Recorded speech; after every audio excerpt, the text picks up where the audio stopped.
Saudações, são 7 horas da manhã, já trouxemos pão para o bando, já tomamos café da manhã com o bando e agora vamos voltar para a gente continuar nossos estudos para a live de mais às 20 horas e 30 minutos.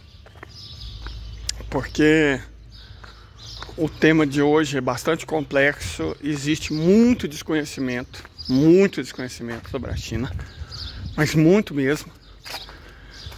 E se a gente quiser fazer uma coisa bem feita, tem que produzir um material para consulta e também para que as pessoas possam criticar, né? Possam verificar, conferir, tal, né? Acho que é importante, porque senão a gente se torna palpiteiro, vira um professor rock da vida, um hoje no mundo militar, sabe, esse disseminador de bobagem. E a gente não quer isso. Enfim, no vídeo anterior nós compreendemos o pensamento estratégico contemporâneo chinês, certo? Eu creio que ficou bastante evidente. Mas antes, vamos deixar esclarecidas algumas coisas. Nós vimos, em primeiro lugar, que imaginar uma futura guerra entre Estados Unidos e China. Quando eu falo Estados Unidos, pode ser Estados Unidos ou qualquer proxy, sejam as colônias deles na Península Coreana, no arquipélago japonês, seja os estados fantoches no arquipélago filipino, ou naquela ilha pequena ao sul da Península Malaya, certo? Então, quando eu falo Estados Unidos, eu me refiro ao país, ou repito, a qualquer proxy. Da mesma forma, no caso da Ucrânia, os Estados Unidos não entraram diretamente na guerra, mas são eles que comandam o boneco, né? Então, a guerra é travada por eles e mais uns 50 lacaios. Então, quando eu falo Estados Unidos contra a China, eu estou me referindo no mesmo sentido de Estados Unidos contra a Rússia. Eles não entram diretamente, até porque eles não têm coragem, né? Não tem coragem. Estados Unidos não tem peito para isso, não. Não tem coragem, não tem honradez, não tem meio, sabe? Não. Então seria uma guerra proxy. Ok. Eu acho que é muito importante que fique claro que um eventual conflito, repito, reitero, China e Estados Unidos seria muito diferente de Rússia e Estados Unidos. Não tome a Ucrânia como referência para o que pode acontecer em Taiwan. E repetindo o argumento desde o início. Primeiro, tem as diferenças monumentais entre Ucrânia e Rússia de um lado e Taiwan e China do outro. No caso da Ucrânia, é um país com mais de 1/3 da população. Tinha, né, claro, hoje mais de 1/3 da população da Rússia, enquanto Taiwan tem 2% da população da China. No caso da Ucrânia, era a maior nação do continente europeu. Taiwan é uma ilha minúscula. No caso da Ucrânia, era um dos maiores produtores e exportadores mundiais de alimentos. Taiwan, sem a China, passa fome. E se a China bloquear, fazer um bloqueio naval, em um mês os taiwaneses vão ter que recorrer ao canibalismo se quiser continuar vivendo. Então, não dá para comparar as duas coisas. E tem uma diferença que é fundamental, muito maior. Os russos era um grupo étnico perseguido pelo Estado ucraniano. Taiwan é parte da China. Então, uma coisa são nacionais do seu país que estão sendo perseguidos por um governo fascista estrangeiro. Outra muito diferente é um pedaço do seu país ocupado por uma potência hostil que está querendo te fazer guerra. Então, a relação da Rússia com o Donbás e as províncias da Nova Rússia é completamente diferente da relação da República Popular da China com a província de Taiwan, certo? Então não tem comparação, não tem comparação. Taiwan é parte inseparável do território chinês, correto? O fato dos Estados Unidos, através do seu lacaio Chiang Kai-shek, ter ocupado a ilha depois da Revolução Chinesa e ter garantido a ocupação porque por alguns anos os Estados Unidos tinham bombas atômicas e a República Popular da China não, torna o caso muito diverso do caso ucraniano. Então, acho que a primeira coisa, de fato, que tem que ser lembrada sempre, a cada 5 minutos, é que o que está acontecendo na Ucrânia não serve de base, de modo algum, para o que pode acontecer em Taiwan. Certo? Isso aí tem que ficar muito claro, isso aí tem que ficar muito claro. Perfeito? Segundo ponto, isso estando claro,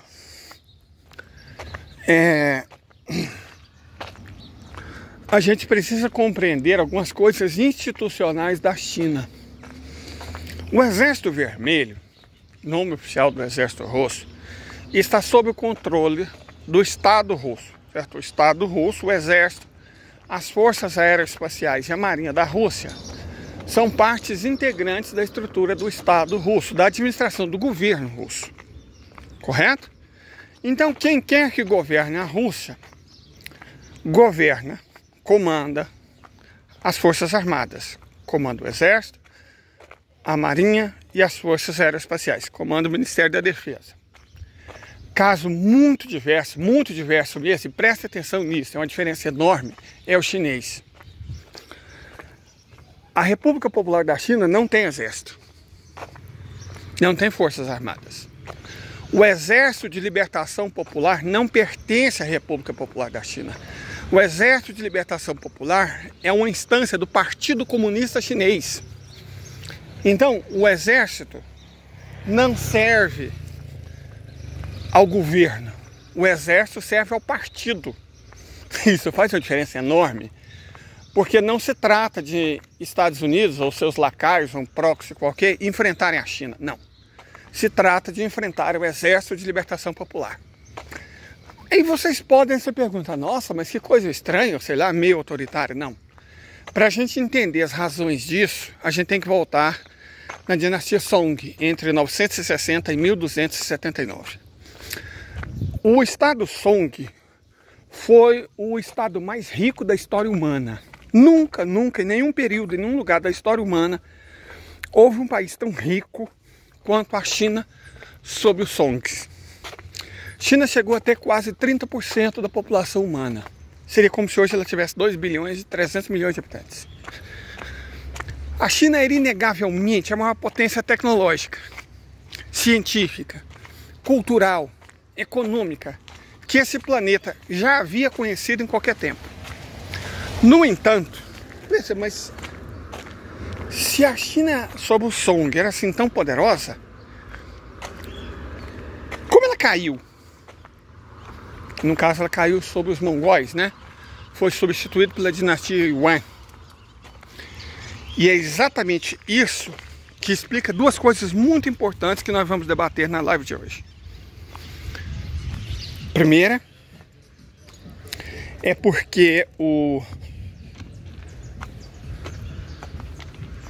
exército, as forças armadas da China não são controladas pelo governo, mas pelo partido. E a segunda é porque os Estados Unidos ou qualquer proxy se meteriam se lascariam de uma maneira tão grande que seria quase uma pena eles não terem tempo de se arrepender. Vamos explicar. Nós mesmos já dissemos muitas e muitas vezes que a China é um país de comerciantes. Um país de comerciantes não quer destruir seus clientes, certo? A China quer fazer negócio com eles. A China é uma nação não intervencionista. A China não pratica o imperialismo nem o colonialismo. Nós já falamos isso muitas vezes, e isso é verdade. Só que vamos falar uma coisinha aqui. A China tem um apreço constitucional sobre o próprio território. E ela cometeu um erro terrível na dinastia Song, terrível, que custou a morte de quase a metade da população chinesa, certo? A população humana chegou a cair quando o Império Song foi conquistado pelos mongóis. A população humana caiu, certo? Ao longo do mais de século que durou a guerra entre os mongóis e os Song, a população humana caiu. Perfeito? Metade de todas as realizações, de todos os livros, de tudo que foi escrito, produzido, pensado na China se perdeu para sempre. O equivalente a metade da população foi morta pelos mongóis. Mas o que aconteceu? Por que cargas d'água os Song foram destruídos? A dinastia Song foi destruída pelos mongóis. E por que isso impactou tão profundamente a história chinesa, a ponto de, na China, o exército não fazer parte da estrutura do governo, mas do Partido Comunista Chinês? Como nós dissemos muitas e muitas vezes, os chineses são um povo de comerciantes. Eles buscam a paz, os negócios, a estabilidade, blá, blá, blá, blá. Só que na dinastia Song eles cometeram um erro terrível, que foi confiar a defesa do país aos interesses dos comerciantes. Então, em benefício do comércio, os burocratas da dinastia Song subestimaram o perigo que os mongóis representavam. Certo? Eles subestimaram. Não, se a gente destruir os mongóis, a gente vai perder negócio, vai ser ruim para a economia, né? Vai ser ruim para o PIB, como se diz modernamente, vai ser ruim para os mercados vão ficar nervosos. E isso custou a vida de metade de todos os chineses e a destruição da civilização. Esse foi um erro que os chineses prometeram nunca mais cometer. Todo chinês sabe dessa história. Diferente do Brasil, com exceção do Nordeste, o Nordeste sabe história. Diferente do Brasil, o chinês aprende história antes de aprender a ler e escrever. Todos eles aprendem a história. E não é história escrita por apostilhas de escola particular, que na verdade são editoras de países de língua inglesa, do Canadá, dos Estados Unidos e da Inglaterra, não. É história escrita por chineses para chineses, ao molde chinês. Não tem nenhum brodel na China, não. É a história nua, seca, dura, sem sopinha. Todos os chineses aprendem a história. E todos os chineses, eu não vou nem falar de todos os membros do Exército de Libertação Popular, sabem o que custou para a China, para a civilização chinesa, para a história daquele povo confiar a defesa do país ao interesse dos comerciantes. Nunca mais eles cometeram esse erro. Cometeram outros erros. Esse nunca mais. Certo? Então é verdade que a China é um país de comerciantes, tranquilos, que quer a paz dos negócios, sim. Mas é muito mais verdade que a China não deixa esses interesses comandarem a defesa do país. Quem comanda os interesses do país, a defesa do país, é o Exército de Libertação Popular, onde não existe a figura do comerciante que quer paz. A China não vai cometer, sob nenhuma circunstância, nenhum motivo, nenhuma razão, por nenhum segundo, o mesmo erro que os Song cometeram. Ah, meu Deus, os negócios, rapaz. Não tem dessa, não. É a segurança do Estado e do povo. A prerrogativa oficial do Exército de Libertação Popular. Sob pena de morte. Sob pena de morte. Qualquer liderança chinesa, sobretudo do Exército de Libertação Popular, que falhar na defesa dos interesses do país, em prol do que seja, de interesse estrangeiro, de interesse de comerciante, a pena reservada para ele é a capital, é a morte. Então não tem desse, os comerciantes, os negócios, o business. Não, não existe isso. Quem comanda a defesa da China é o Exército de Libertação Popular. Não os comerciantes, os industriais, os banqueiros, não é isso. É o Exército de Libertação Popular. A defesa do país é de fato comandada pelo Exército, pela Marinha, pela Aeronáutica. Perfeito? Faz parte da estrutura do Estado, mas não da estrutura do governo, porque, vamos lembrar, o Exército de Libertação Popular não é uma instância do governo chinês, é uma instância do Partido Comunista Chinês. Então a primeira coisa que tem que ficar claríssimo é: esqueça essa bobagem. Ai, a China é de país de comerciantes pacíficos. Sim, ela é. Mas a defesa do povo chinês, do Estado chinês, não está a cargo desses comerciantes, não é influenciada pelo interesse desses comerciantes. Certinho? Isso é muito importante. Porque se a gente ignorar isso, qualquer coisa que a gente falar depois disso é bobagem.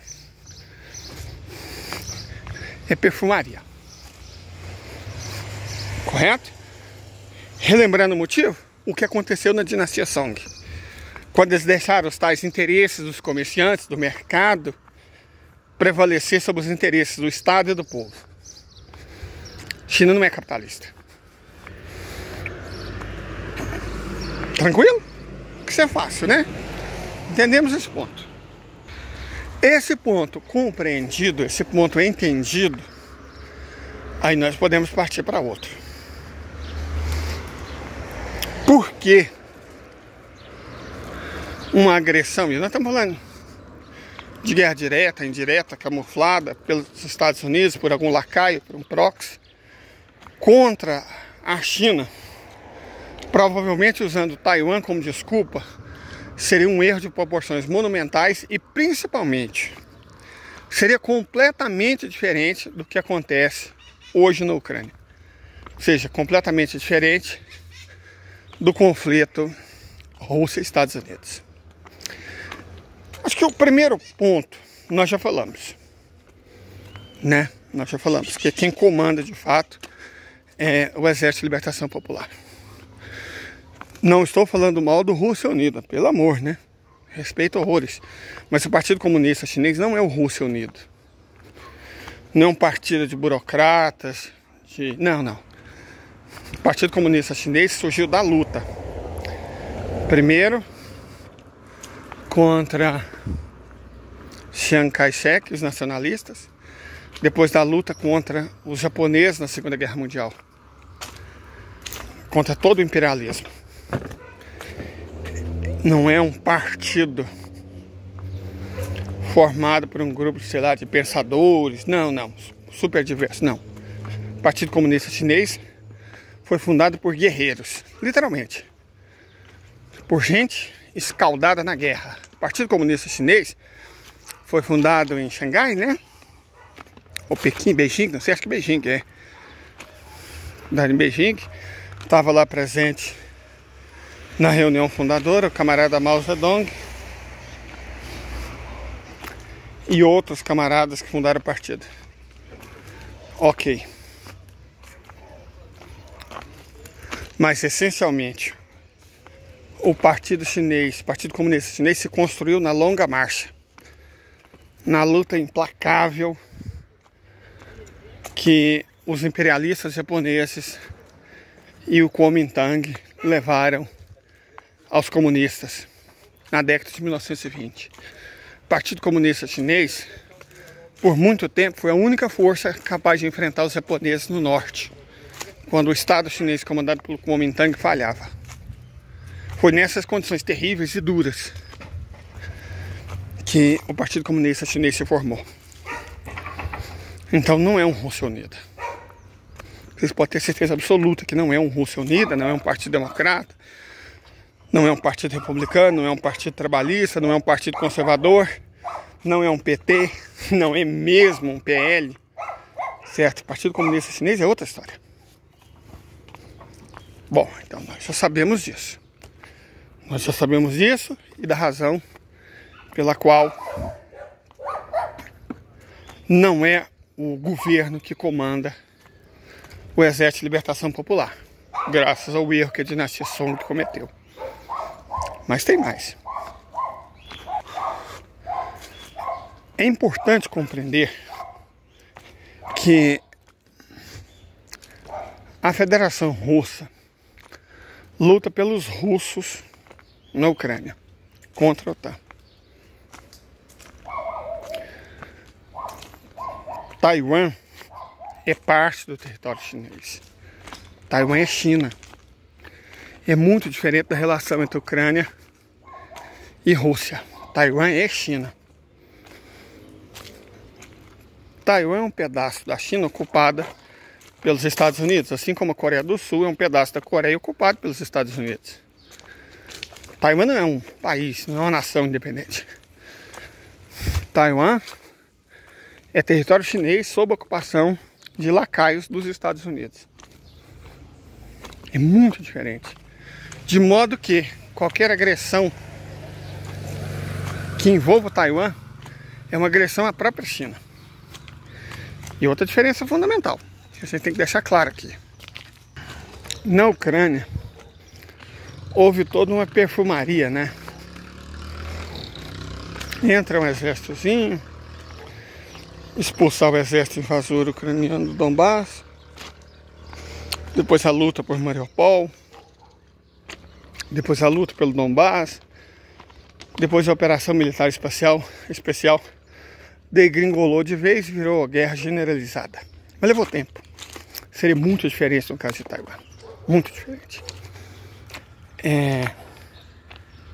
Nós estamos falando de guerra total, aberta. Mas aí é importante que a gente explique o que é guerra total, porque as pessoas confundem. Guerra total é guerra por todos os meios contra um país estrangeiro. Certo? Por todos os meios.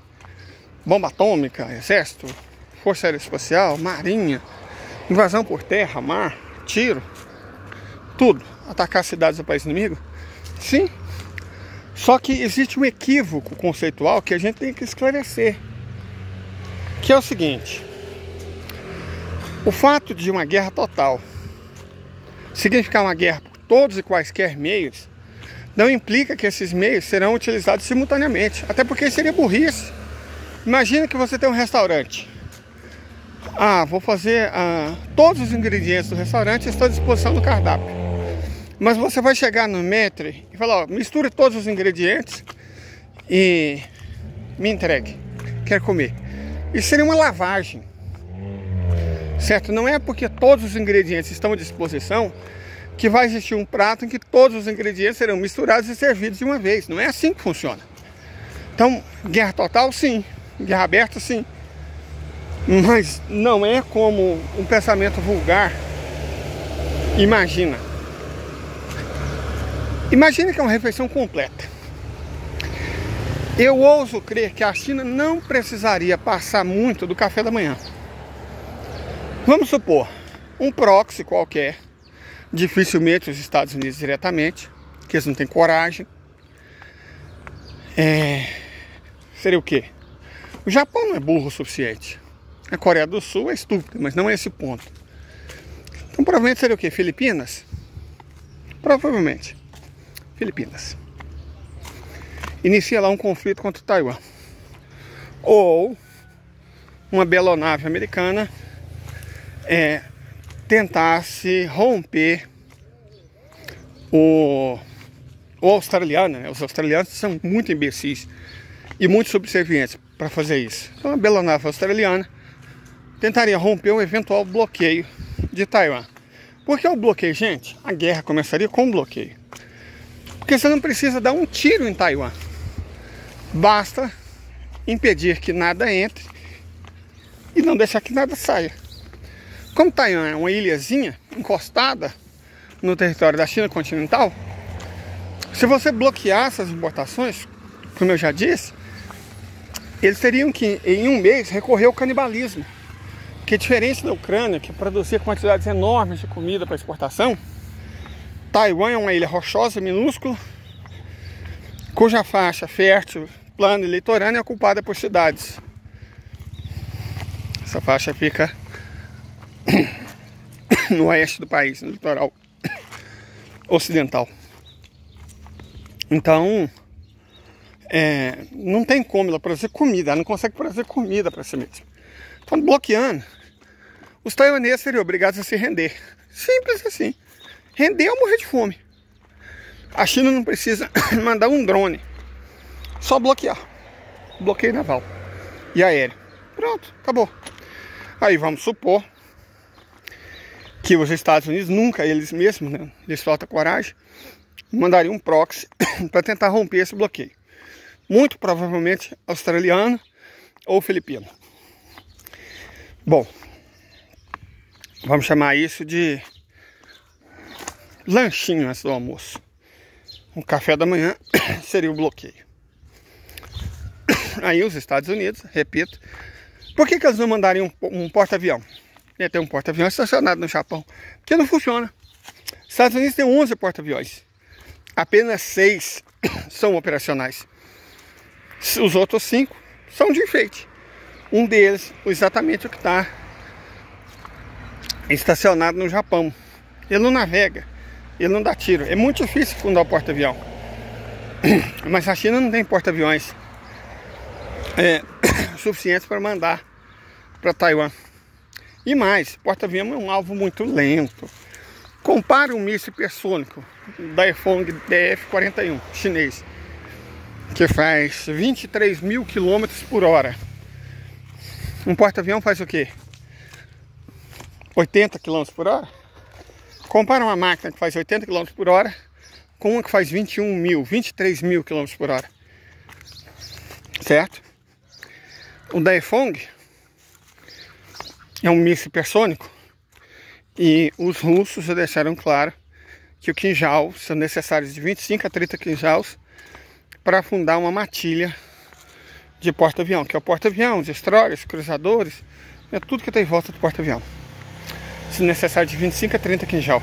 Só que o Kinjal é um míssilzinho, normalmente com arma convencional, munição convencional, lançada de um caça. O Daefeng 41 não.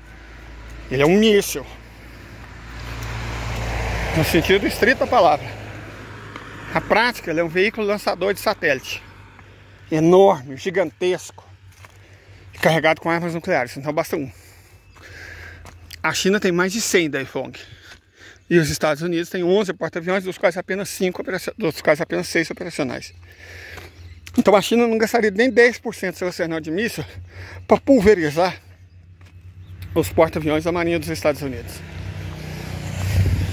Esse é um ponto. Não estou querendo dizer que a China lançaria um míssil termonuclear para dar conta dos porta-aviões, não.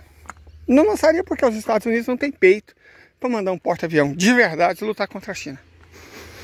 E creio que a China no limite nem precisaria, porque a China não quer avançar. Ela não quer tomar território dos Estados Unidos, ela não quer tomar as Midway, o Havaí, a Califórnia, não. Quer defender o próprio território. Do mar da China meridional até o mar amarelo. Que a China quer defender o próprio território. Certamente o que ela faria. E ela não precisa de usar esse armamento mais brusco. O que não quer dizer que ela hesitaria um segundo se fosse necessário. Ela pode usar muito bem canhões magnéticos. A China tem canhões magnéticos excepcionais. Umas boas saraivadas de canhão magnético. E não interessa o que os Estados Unidos mandem, ou qualquer lacaio dos Estados Unidos, cruzador, destroyer, corveta, afundaria em questão de minutos. Um canhão magnético é muito mais poderoso, muito mais forte do que um canhão convencional. A velocidade de saída é enorme. E força igual massa vezes aceleração. Se você acelera muito a massa, a força dela é inacreditável. Bum. A marinha chinesa é maior do que a marinha americana. Certo? Isso tem que ficar claro. A marinha chinesa é maior do que a marinha americana. Então, num segundo momento, um proxy dos Estados Unidos, muito provavelmente filipino ou australiano, tentaria furar o bloqueio. Seria afundado.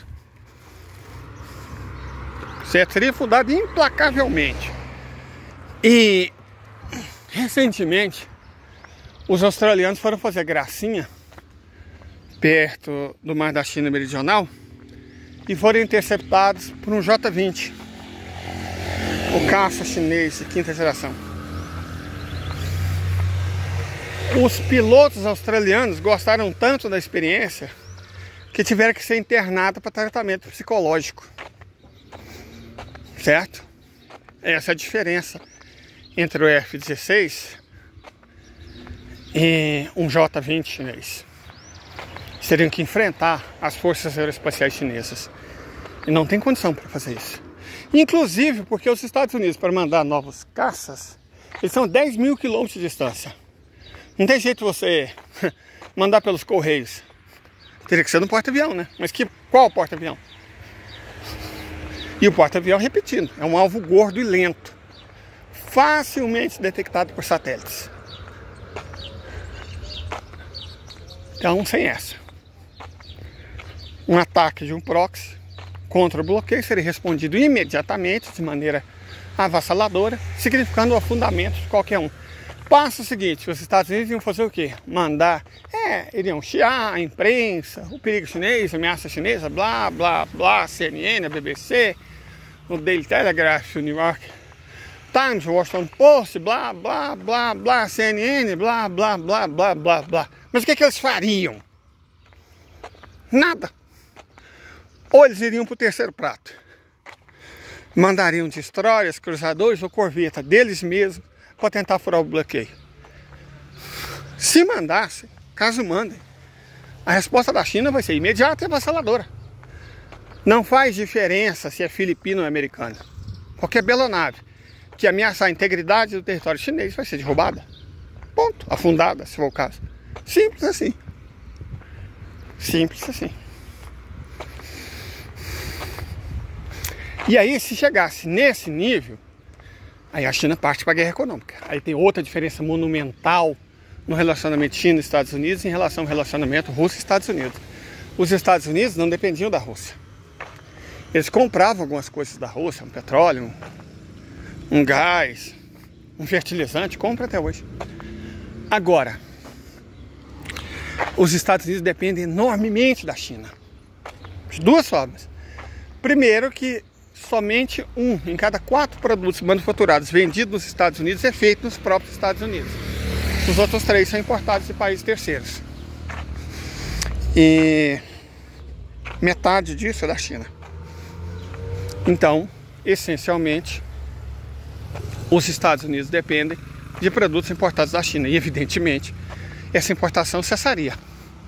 Mais do que isso, muitas empresas americanas, tipo iPhone não tem fábrica nos Estados Unidos. As fábricas do iPhone estão todas na China. E, evidentemente, todos os ativos de todas as empresas americanas que estivessem na China vão ser confiscados imediatamente. Traduzindo, os Estados Unidos vão ficar sem indústria. Quase tudo que eles consomem vem da China. Ah, são empresas americanas. São, enquanto a China aceitar a liturgia da propriedade. A partir do momento que a China simplesmente confiscar os ativos, o que eles vão fazer? Eles vão chorar? Ah, era nossa. Ah, era, não é mais. Intel, iPhone, tudo é produzido da China. E a China, evidentemente, vai confiscar todas essas fábricas. Todos os ativos seriam confiscados. E aí?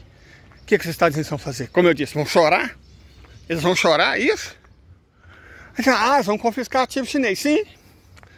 As fazendas que os chineses compraram no meio oeste e os pedaços de papel que a China tem. Isso seria prejudicial para a economia chinesa. Sim, mas quem controla a defesa da China não é o governo. Não são os interesses dos comerciantes, nem dos industriais, nem dos banqueiros. Quem controla a defesa da China é o Exército de Libertação Popular. Entendeu? Então, bebê, camarada, caso os Estados Unidos ousem, por qualquer meio, incluindo o proxy,